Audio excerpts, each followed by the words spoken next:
मध्यरात्री चोरट्यांची शेतकऱ्यांना बेदम मारहाण, दागिने ओरबडल्याने महिलेचा कान फाटला। आष्टी तालुक्यात बिबट्याच्या दहशतीने शेतकरी आधीच भयभीत झाला असताना आता चोरट्यांच्या वाढत्या हिमतीमुळे नागरिक अधिकच धास्तावले आहेत। आंभोरा पोलीस ठाणे हद्दीतील अरण विहरा येथे मध्यरात्री 2च्या सुमारास अज्ञात चोरट्यांनी 2 शेतकऱ्यांच्या घरात घुसून वृद्ध दाम्पत्याला बेदम मारहाण केली आणि 3 तोळे सोने व रोख 13,000 रुपयांचा ऐवज चोरून नेला। अरण विहरा येथील नवनाथ जाधव आणि रावसाहेब जाधव या 2 शेतकऱ्यांची घरे अर्धा किलोमीटर अंतरावर आहेत। नेहमीप्रमाणे जेवण करून गाढ झोपलेल्या या कुटुंबांना लक्ष करत चोरट्यांनी मध्यरात्री 2 वाजण्याच्या सुमारास बंद घराचे दार तोडून आत प्रवेश केला। घरात ठेवलेले सोने आणि पैसे लुटल्यानंतर त्यांनी कुटुंबातील वृद्धांना धमकावलं। वृद्ध दाम्पत्याने याला विरोध करताच चोरट्यांनी अमानुषपणे त्यांना मारहाण केली।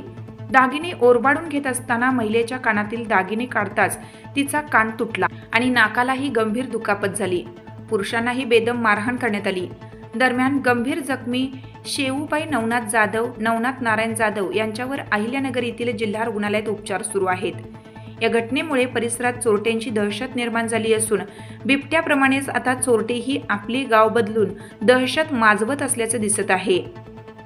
एकीकडे शेतात जाण्यास कचरत असताना दुसरीकडे घरातही असुरक्षितता निर्माण झाली आहे।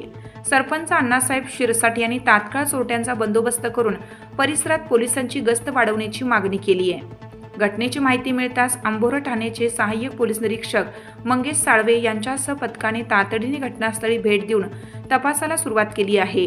एकीकडे हिंस्र पशु तर दुसरीकडे निर्दयी चोरटे या दुहेरी संकटात नागरिकांनी जगायचे कसे।